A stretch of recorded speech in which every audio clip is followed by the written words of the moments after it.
වලින් රොටි කාලා තියෙනවද ළමයි? ඉතින් අද ඔයගලන්ට මම කියලා දෙන්නේ පොලොස් වලින් රොටි හදාගන්න විදි. ඉතින් හැමදාම අපි කන්නේ පොලොස් උයලා කනවා, අචාරු හදලා කනවා ඒ වගේනේ. ඉතින් මෙන්න මේ විදිහට මම පොලොස් ගෙඩියක් අරගෙන ඒකෙන් භාගයක් තමයි අරගන්නේ. මේ විදිහට කෑලි කපලා කහ සහ ලුණු ටිකක් එකතු කරලා හොඳට තඹ ගන්නවා ළමයි. ඉතින් මේ තියෙන්නේ මම තඹගත්ත පොලොස් ටික හොඳට අතින් පොඩි කරන්න පුළුවන් ගන්නට හොඳට තඹ ගන්න. ඊට පස්සේ තඹගත්ත පොලොස් ටික හොඳට මෙන්න මේ විදිහට පොඩි කර ගන්න ඕන. ඊට පස්සේ අපි මේකට ඕන කරන දේවල් ටික බලමු.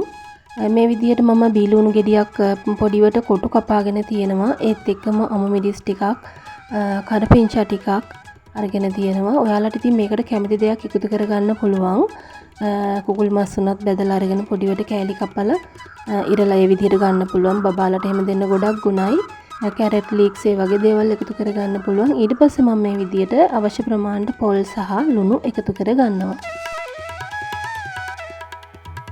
ඊට පස්සේ මම මේකට පාන් පිටි ටික ටික දාලා තමයි මේක අනන්නේ. මේක අනන්න වතුර දාන්නේ ළමයි.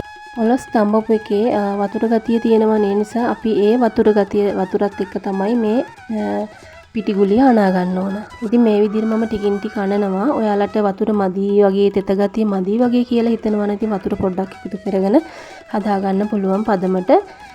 පිටි මදි කියලා හිතනවා නම් ඉතින් මේ අනන ගමන් නැවත පිටි ටිකක් මේ විදිහට එකතු කරගන්න පුළුවන්.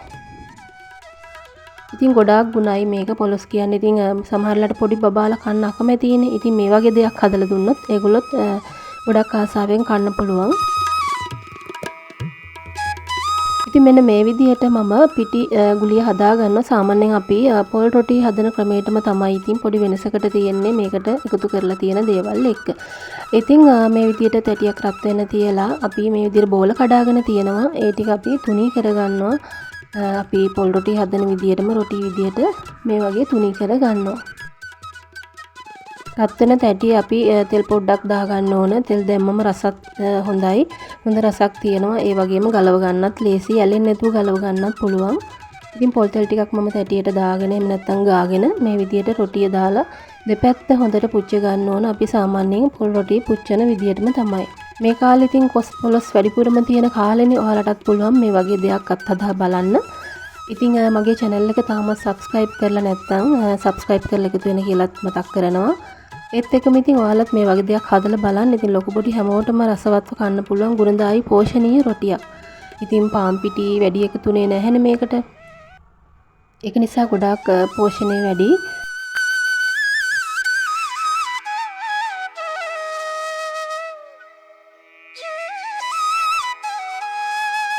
මේ රොටි එක ඉතින් ඔයාලට ලුණු මිරිස් එක්ක එකක් වුණත් කන්න පුළුවන්. එහෙම නැත්නම් ඉතින් හොදි එකක් හදාගෙන ඒ වගේ දෙයක් එක්ක වුණත් රස බලන්න පුළුවන්. ඉතින් මෙන්න මේ විදිහට මම රොටි ටික ඔක්කොම හදාගෙන තියෙනවා. මම ඉතින් ලුණු මිරිස් එක්ක තමයි කන්න ලෑස්ති වෙන්නේ. ඉතින් එහෙනම් ළමයි අදට ගිහින් එන්න නැවතත් අලුත් වීඩියෝ එකක් අරගෙන එන්න බලාපොරොත්තු වෙන්න. ඔයාලා හැමෝටම සුබ දවසක් වේවා.